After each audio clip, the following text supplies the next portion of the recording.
a todos y a María Jesús y a la directiva de la Asociación de Afectados de la CDKL5. Muchas gracias por su generosa invitación y también por acompañar y acoger dentro de la asociación a las familias de Latinoamérica que muchas veces se han sentido un poco que desamparadas por falta de grupos en que ellos puedan colaborar con sus médicos y educar a sus médicos y cambiar el curso de esta enfermedad de la que vamos a hablar hoy. Y entonces el tema que me han pedido que hable hoy es sobre la importancia de los centros de excelencia, que para mí les voy a decir desde un principio que lo que más importante es el cuidado de excelencia. Estos son algunos de mis conflictos. Y quería comenzar con ¿qué es la excelencia? Bueno, la excelencia son instituciones de salud en las que se concentra la experiencia clínica con los recursos para hacer los diagnósticos clínicos y están presentes también los equipos multidisciplinarios. Eso es una definición operacional y el objetivo de este grupo es poder hacer el diagnóstico, el tratamiento y garantizar el seguimiento de estos pacientes que tienen enfermedades raras. Pero también tenemos que tener en cuenta qué son las enfermedades raras y cuando hablamos de enfermedades raras hablamos de enfermedades que tienen una prevalencia en menos de una por 2.000 nacidos vivos y también tenemos las enfermedades ultra raras. Como ustedes saben, hoy en día ya existen casi 1.000 genes que son responsables por causar la encefalopatía epiléptica y desafortunadamente para muchas de estas enfermedades pues tenemos 1, 2, 3, a veces 5 en el país y esto hace la situación mucho más difícil. Vemos que las encefalopatías epilépticas están justo ahí en la definición de lo que es una enfermedad rara. Y aquí la más común, que es la epilepsia asociada a la canalopatía del sodio 1, afecta a los pacientes, la encontramos en 1 por 200.000 nacidos vivos y aquí tenemos la deficiencia de CDKL5. ¿Tiene puntero? Aquí la tenemos y ya la doctora nos había comentado sobre cuál era la prevalencia de esta enfermedad. Pero lo que sabemos es que la deficiencia de CDKL5 no es tan rara entre las raras. Y si vemos en este gráfico que lo hizo una de nuestros fellows, la doctora Alina Ivaniuk, vemos que la CDKL5 está entre las primeras encefalopatías epilépticas.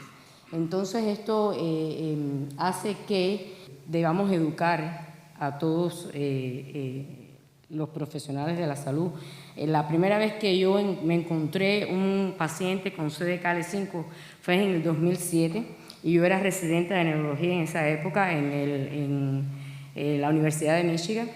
La familia llegó y yo nada más que me había encontrado el reporte del 2003 que nos enseñó la enfermera, el reporte del 2004, que habían 2 reportes en esa época y esta niña que era la hija de una de las fundadoras de la asociación en Estados Unidos, pues no tenía los criterios que tenían los niños que estaban descritos. Y me fui a lo que le llamábamos la Biblia de la neurología infantil y no había mención ninguna de CDKL5.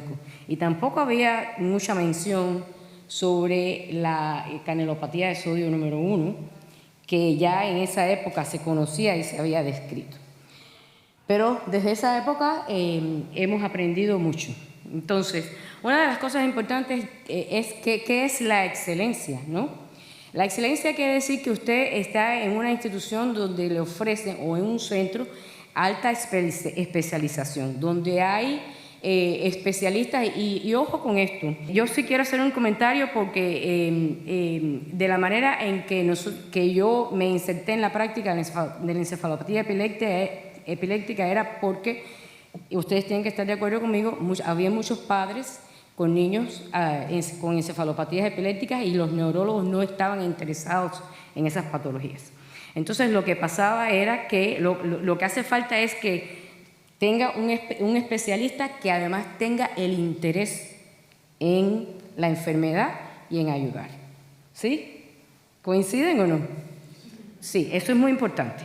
Entonces, necesitamos los especialistas capaces e interesados. Necesitamos también el acceso al diagnóstico, para que el diagnóstico sea precoz, y no solo el diagnóstico de la epilepsia, el diagnóstico de todos los problemas de los que vamos a hablar un poquito más tarde. Hace falta que exista una atención multidisciplinaria, o sea, que usted tenga la posibilidad de trabajar con especialistas que puedan cubrir las otras necesidades que tienen los pacientes, y también el acceso a la investigación. Porque hace 20 años de esta enfermedad no sabíamos nada, y yo creo que yo siempre le digo a mis colegas que trabajan con la esclerosis tuberosa que ellos ya llevan 200 años en el campo y que nosotros en 20 años hemos aprendido mucho más de lo que ellos han aprendido en 200 años. Entonces hace falta avanzar el conocimiento, y lo más importante es coordinar el cuidado sobre la vida. Y con esto hay varios modelos. Entonces, uno de los modelos que existe es que muchas veces los pacientes con enfermedades raras se quedan con el neurólogo infantil porque ya los recursos están ahí. Eso nos conlleva que tenemos que hacer ajustes, porque hay otras especialidades en que limitan sus pacientes a la edad de 18 años.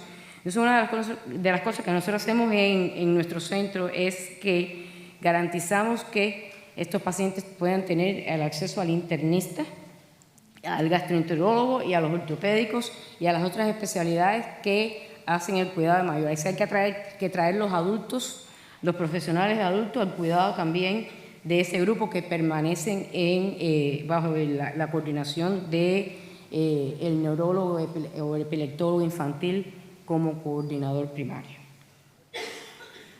Entonces, los objetivos de los centros de excelencia son, en primer lugar, hacer que el tiempo de diagnóstico baje. Cuando yo empecé a trabajar con la deficiencia de CDKL5, la edad promedio del diagnóstico de la enfermedad era 12 años, ahora me llegan los niños a los 2 o 3 meses de nacido. Es una diferencia grande, qué bueno. Una de las cosas que es muy importante es la calidad de vida del paciente, y esta, bueno, si me dejan hablar de la calidad de vida, pues no termino nunca, y no solo del paciente, también de las familias. Hay que garantizar el acceso a los tratamientos modernos y actualizados, y lo más importante es que estas enfermedades, ya les comento que son alrededor de 1000 de ellas, hay que conocer cuál es la historia natural, porque estos pacientes se definían como el síndrome de West o síndrome de Lennox-Gastaut, y ahí se quedaban, y en realidad cuando uno los mira con detalles, realmente decíamos cómo teníamos tan poca visión clínica, y era ahí donde nos quedábamos, porque hay diferencias grandes con la definición característica de esos síndromes. Los centros de excelencia no son nuevos, los centros de excelencia son conocidos. Tenemos las redes de referencias europeas, que ustedes probablemente son familiares. En Estados Unidos muchos años lleva el Instituto Nacional de Salud, que designa centros de referencia para distintas enfermedades, y también la Organización Nacional de Enfermedades Raras, que también ayuda a crear y a organizar los centros de excelencia. El concepto del centro de excelencia tampoco es nuevo. Ese es un concepto que lo estamos usando mucho más ahora, pero que viene desde muchos años. También eran conocidos como centros de referencia nacional. Yo admiro el trabajo que han hecho los cardiólogos, sobre todo con las enfermedades cardíacas congénitas, con el seguimiento multidisciplinario que aquellos pacientes te dan, que ellos le dan a sus pacientes. Yo recibo llamadas frecuentes porque uno de estos pacientes tienen epilepsia estructural, es diferente, y siempre me están recordando de qué es lo que ellos necesitan para sus pacientes. Yo creo que hacen un trabajo muy bueno. Los neurólogos, los oncólogos infantiles también hacen un desarrollo y un seguimiento, sobre todo los pacientes con las leuquemias los siguen a través de la vida y a través de ellos hemos aprendido muchísimas cosas, como que el tratamiento de la leuquemia le ha cambiado la calidad de vida, pero es que estos pacientes hacen problemas cardíacos tempranos por el tratamiento de la leuquemia, y eso no lo hubiéramos sabido si no hubieran habido centros de referencia que siguen a estos pacientes aún después que estas enfermedades se consideran completamente curadas o en remisión. Los programas de trasplante renal también y de otros órganos hacen un trabajo multidisciplinario que es muy interesante y a través de la vida. Y yo creo que un punto común entre España y Estados Unidos es también el diagnóstico de las enfermedades, el seguimiento de las enfermedades que se diagnostican en los paneles de recién nacidos. Porque si bien estos paneles de recién nacidos están bien establecidos a nivel nacional, me imagino que en España sí es igual, estos pacientes no van a cualquier lugar. Cuando uno se hace el diagnóstico de fenilketonuria o de hipotiroidismo, me imagino que aquí también hay centros donde usted manda a esos pacientes para el seguimiento, ¿sí? Sí, entonces, muy bien. Entonces, vamos a hablar un poquito de los centros de excelencia de la CDKL5. Y en realidad es que hemos aprendido muchísimos dentro de estos años y una de las cosas, y lo que hemos aprendido en realidad se lo debemos a ustedes, los padres de nuestros afectados. Así que muchas gracias por aparecer en nuestro camino y decir, mire a nuestros hijos, aprenda algo sobre nuestros hijos, porque así es como movemos el campo hacia adelante y el conocimiento hacia adelante. A mí me gusta mucho esta foto porque esta foto me recuerda mucho a Megan Stroke. Algunos de ustedes la habrán conocido, y Megan Stroke desafortunadamente ya no está con nosotros. Ella falleció súbitamente hace 3 años, pero ella fue uno de los padres pioneros en la organización de la Fundación Internacional de CDKL5 para la investigación de la CDKL5 de España, y una de las cosas que yo hacía en fundraising con esta estrella, que es la estrella de mar, que es el símbolo, se ha convertido en el símbolo de la enfermedad de CDKL5. Entonces, aquí un poquito más de historia. Ya tenemos más de 20 años. La enfermedad se describe en el 2003, ¿okay? En el 2009 se crea la International Foundation de CDKL5. Hoy la presidenta es la Karen Unkley, que muchos de ustedes también han tenido la oportunidad de conocerla. Y en el 2012 se hace la primera conferencia educacional para las familias y se crea la base de datos internacional de CDKL5, que tiene su casa en el Telethon Kids Children's Hospital de Australia. Entonces, ya en el 2013 y en el 2014 se crean los 3 primeros centros de excelencia. Les voy a hablar un poquito más de eso. Y luego en el 2015 viene la Lulu Foundation. Y yo les quiero decir que para mí, mi impresión, mi opinión, es que la llegada de Lulu Foundation realmente nos hizo un cambio importante en el entendimiento de la patofisiología de la enfermedad.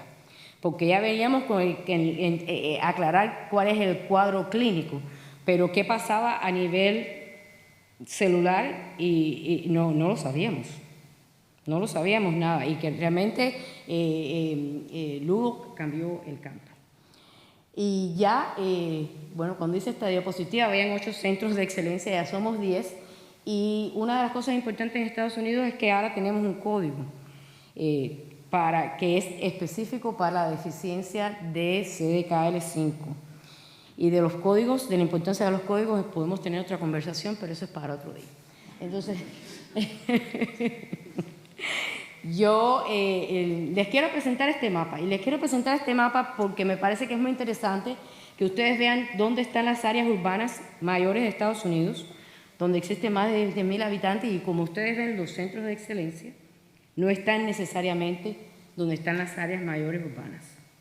¿Okay? Los centros de excelencia están donde hubo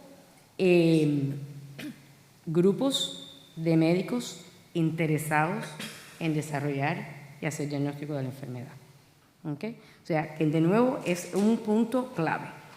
No es donde haya más población, es donde haya más interés y a donde pueden llegar los pacientes.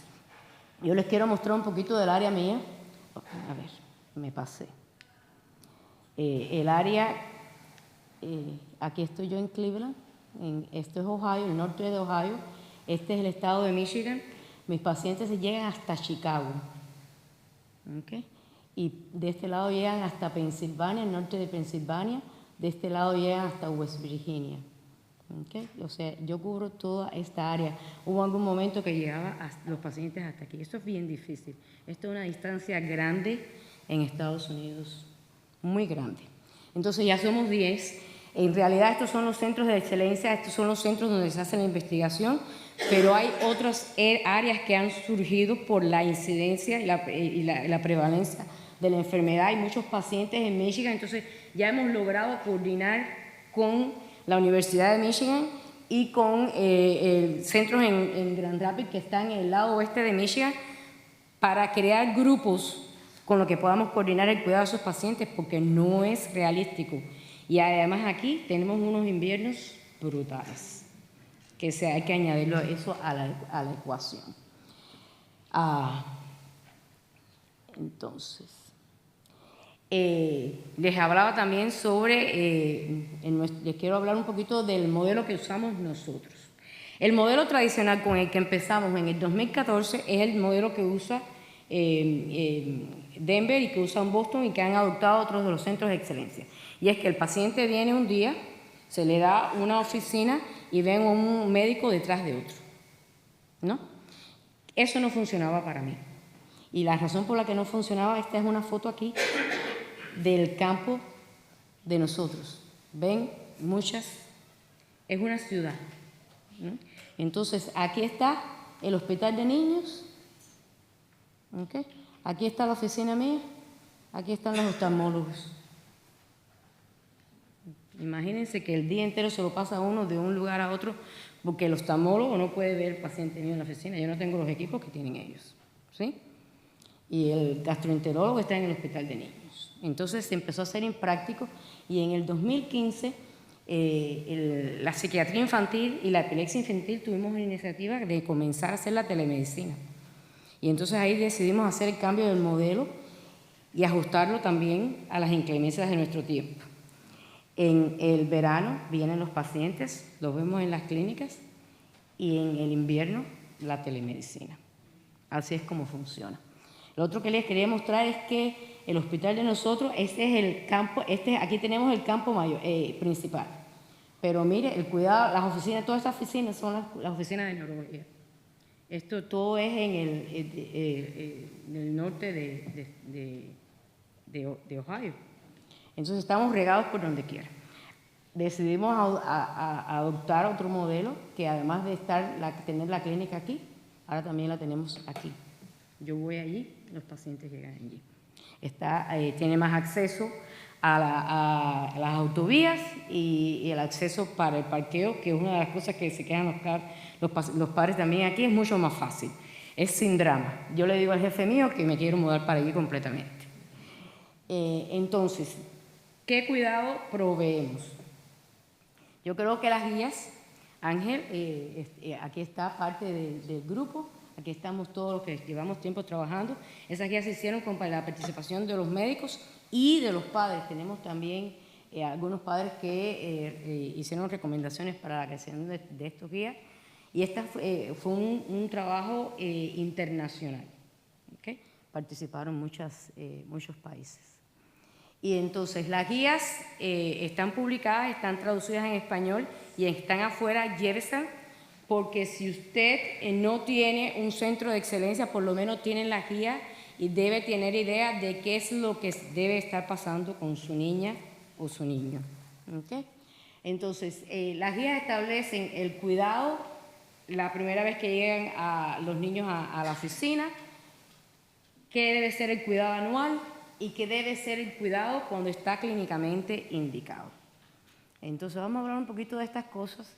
La evaluación genética.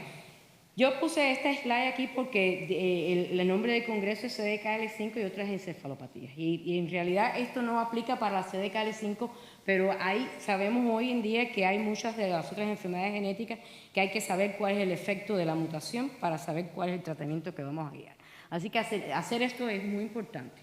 La participación en registros internacionales de investigación es también muy importante, ¿okay? Porque así podemos aprender qué pacientes tenemos y cuáles son los fenotipos. Y con relación al cuidado médico, bueno, el foco en la epilepsia, no voy a hablar mucho de eso porque de nuevo me pudiera pasar el día. Tómenlo para CDKL5 y para las encefalopatías. Si hay una medicina de precisión, hay que aplicarla. Hoy sabemos qué es lo que debemos hacer con muchas de estas enfermedades. Desafortunadamente los pacientes primero llegan con epilepsia, así que el valor de la epilepsia, no tomen este gráfico como hay que hacer la medicina de precisión primera. Esto es que si prevalece la medicina, si se conoce la medicina de precisión, hay que hacerla primero. Pero en realidad cuando los pacientes llegan no sabemos qué tenemos, qué tienen. No sabemos si tienen una epilepsia estructural o si tenemos una epilepsia genética. Yo creo que con las tecnologías hoy podemos llegar a ese punto muy rápido, pero el valor de las crisis de los medicamentos anticrisis es muy importante. Y por supuesto, hacer todas las otras terapias que sean importantes. Lo único que quiero pararme en el manejo de la epilepsia es que hay que hacer un balance. Sabemos que la epilepsia, en el caso de la CDKL5, responde poco al tratamiento. Entonces, no hay que poner a los niños en coma, ¿okay? Para quitar las crisis. Y yo digo eso, y lo digo tan francamente, porque yo creo que somos un poco responsables. Hemos estado todos en las organizaciones de epilepsia cuando hemos dicho, hay que parar las crisis a todo riesgo. Y a todo riesgo no puede ser de que los niños no respiren y no puedan tragar. Ese riesgo sí no puede ser, porque ese riesgo tiene consecuencias también. Para los neurólogos, le quiero comentar, cada droga antiepiléptica que existe tiene 2 efectos secundarios consistentemente: riesgo de depresión respiratoria y riesgo de depresión del sistema nervioso central. Si usted añade 2, más riesgo. Si añade 3, más riesgo. Y si sigue ahí, hay pacientes que llegan con 5 y 7 drogas. No es buena idea. De nuevo, es todo lo que voy a decir sobre el cuidado de la epilepsia. Es importante saber cuáles son los recursos para qué se está haciendo con relación a tratamientos nuevos.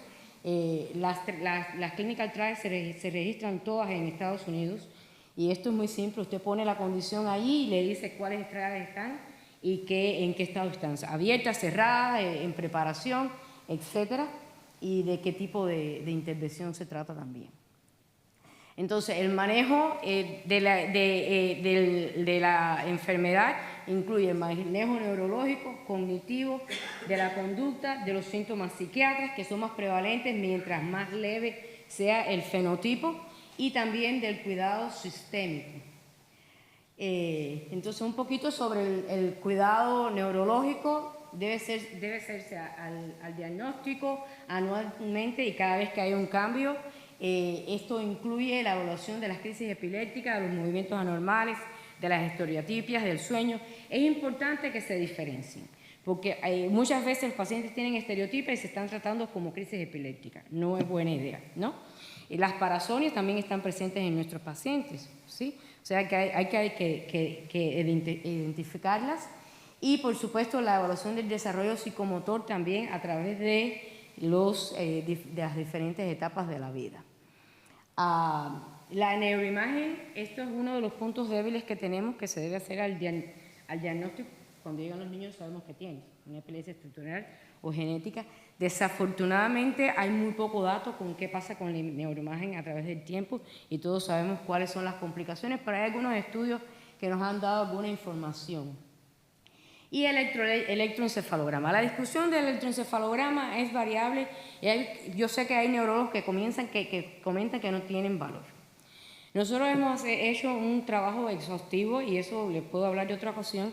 Y el electroencefalograma de la CDKL5 contiene un marcador que habla del desarrollo psicomotor.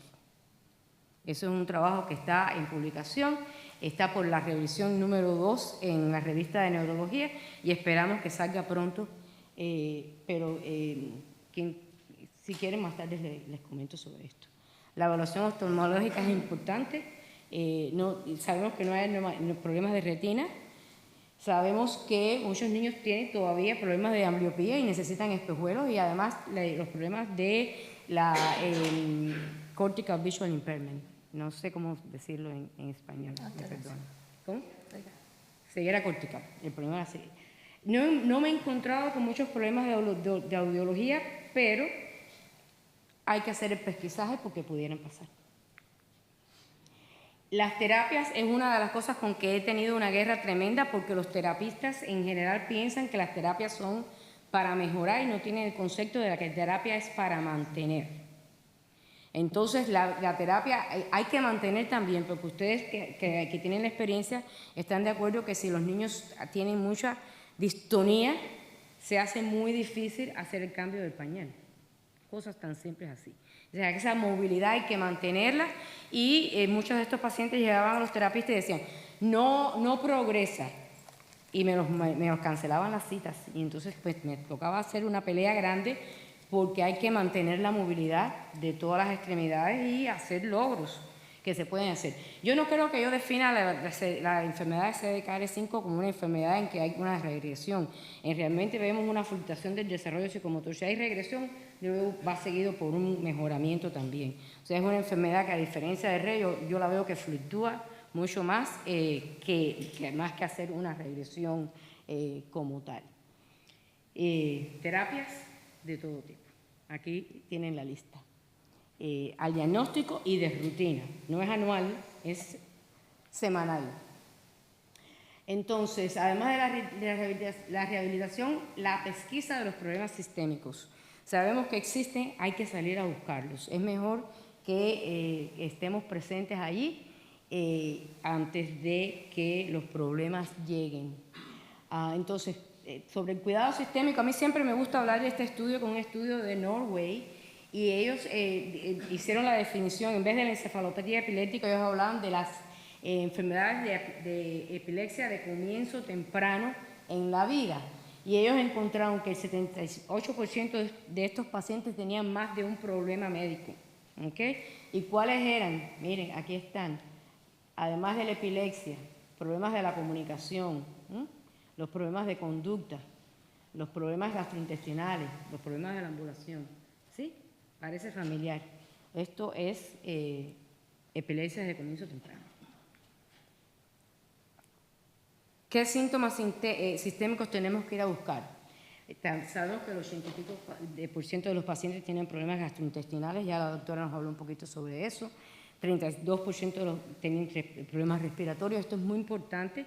Y de un trabajo que hicimos sobre mortalidad, vamos a hacer algunos cambios de las cosas que hacemos y cómo evaluamos a nuestros pacientes. El 20% tiene problemas musculoesqueléticos, hay que traer el ortopédico temprano. Y el 63% tiene problemas nutricionales y están bajo de peso. Y esto yo creo que es una de las cosas que no se le presta mucho atención. Y cuando yo les digo a los padres, hay que mejorarle la nutrición, la malnutrición es mala para el neurodesarrollo. ¿Sí? Por eso tenemos todos los programas en África y en otros lugares, porque la malnutrición es mala para el neurodesarrollo. Así que es algo que hay que ponerle mucha atención. Este es un estudio de nuestra fellow estrella, la doctora Alina Ivaniuk. Ella hizo un estudio en la Cleveland Clinic mirando a qué diferenciaba la CDKL5 de otras epilepsias genéticas. Y he encontrado dos cosas. Eran diferentes desde el punto de vista cardiovascular y eran diferentes desde el punto de vista gastrointestinal, con todas las otras epilepsias genéticas. ¿Sí? Ojo, no quiero decir que los otros problemas no estén presentes, quiere decir que los otros problemas están, pero a la par. ¿Okay? Problemas inmunes. Sabemos que nuestros niños se enferman, hacen infecciones y mueren por los problemas inmunes. No sabemos mucho sobre ese aspecto, pero tenemos que aprender un poco más. Y lo que aprendimos es que la taquicardia buscamos un cardiólogo y dijimos, ¿cuál es el problema? Tenemos que mirar en esto. La taquicardia es un síntoma autonómico en realidad, pero encontramos que la taquicardia supraventricular neonatal es algo que tal vez sea característico de los niños con CDKL5, porque no la encontramos en nadie más en el hospital. Otros síntomas, la dermatología, si hay que cuidar la piel, es muy importante, sobre todo si los niños están en diaper, no solo si no caminan, si andan con diapers también es importante. La urología, la retención urinaria, es una historia que vemos frecuente y que no parece tener una relación con el número de drogas antiepilépticas y, por supuesto, el cuidado dental. Aquí hay infecciones ocultas que pueden exacerbar la epilepsia y que decimos, ¡ay, tienen más crisis! Pero a lo mejor es un problema dental que no hemos identificado correctamente. Esta es la invitación a nuestra reunión que viene el mes que viene. Y Karen nos llamó a los centros de excelencia y nos dijo, tengo esto es lo que queremos de ustedes en la reunión. El tema de la reunión va a ser cómo mantenemos a nuestros niños saludables en preparación para la terapia génica. Y cada uno estamos encargados de dar una opinión de cómo mantener a nuestros niños saludables. Entonces, si pueden participar, por favor, participen. Para finalizar el centro de excelencia de nosotros, ya le comenté un poquito de cuál es la situación de nosotros, qué expandido estamos y cómo podemos resolver los problemas. Y estas son las cosas que hacemos. Para no ser repetitiva, le digo a qué pacientes hemos cuidado. Hemos evaluado a 55 pacientes desde 2014. 30 son establecidos de nosotros. Somos los cuidadores primarios. 20 vienen ad hoc, porque esos son los que viven distantes. Tenemos 5 fallecidos, 3 niñas y 3 niños y 2 niñas no de SUDEP. De los 5 fallecidos, 4 tenían fenotipos severos, los más severos. Y desafortunadamente una de las niñas que estaba muy bien, pues se nos falleció de una infección grande súbitamente. Entonces ofrecemos todos los tipos de estudios que se ofrecen aquí también y los tipos de ensayos clínicos. Estamos haciendo estudios especializados también con algunos centros de excelencia, como el estudio del electroencefalograma que estamos por publicar con Boston y el estudio de la mortalidad que incluye 5 centros de excelencia que esperamos que para junio tengamos datos. Y esto es lo que se ve, cómo luce el cuidado del paciente, la familia y el paciente al centro y todos estos grupos de personas alrededor. El pediatra hay que involucrarlo, además del epileptólogo. Hablamos de la calidad de vida. El médico de la calidad de vida es el médico paliativo. El médico paliativo no es el médico del final de la vida, es el médico de la calidad de vida. Ese es un médico que muchas veces nos olvidamos de incorporar en el cuidado de nuestros pacientes. Es importante. Y esto es cómo se ve ese team en la comunidad. Hace falta la participación de la escuela. En Estados Unidos es mandatorio que cada niño que va a la escuela tenga un programa para el manejo de las crisis en la escuela. Entonces eso es importante. Los grupos de advocacia, la comunidad, el rol de la comunidad y de las agencias del gobierno y por supuesto la industria para poder avanzar el tratamiento. Y estos son mis queridos colegas, el doctor Sumir Parikh, neurólogo infantil, geneticista, el doctor Musa es el doctor de la dieta cetogénica, la doctora Débora Gold es la gastroenteróloga, las pediatras, la doctora Cullen, pediatra de cuidado complejo. No sé si existe aquí ese concepto. Son pediatras que se dedican al cuidado de niños que tienen muchos problemas, La doctora Traut, del cuidado paliativo, no sé si estuvieron en la reunión del 24 en Cleveland, ella dio una conferencia ahí. Nuestros investigadores, Hong Lian y Xiao Bin, le damos oportunidad a los estudiantes de medicina, residentes de neurología y fellows que participen también en nuestro trabajo. Y por supuesto que no podemos hacer nada sin nuestras enfermeras. Con esas sonrisas, cualquiera se cura. Dimisha, Kim y Paula, estas son las enfermeras que cuando nuestros padres llaman, están ahí respondiendo al teléfono para cualquier emergencia y para cualquier necesidad. Entonces, para concluir, yo creo que los centros de excelencia deben ser realmente modelos realistas, deben ser cuidados de excelencia que se ajusten a nuestra realidad y a la de nuestras familias e instituciones. Creo que hay que reentrenar al pediatra y a los neurólogos en cuidado de estos pacientes complejos, porque yo creo que nos hemos convertido en que hay muchas especialidades y hay que traer de nuevo el cuidado y centralizarlo un poco más. Y hay puntos comunes para las encefalopatías epilépticas.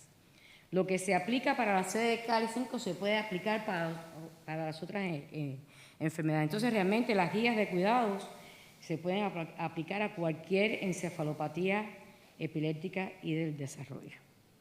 Y hasta aquí termino. Muchas gracias y sobre todo gracias a ustedes, a nuestros padres, porque sin ustedes no hubiéramos estado aquí hoy. Gracias.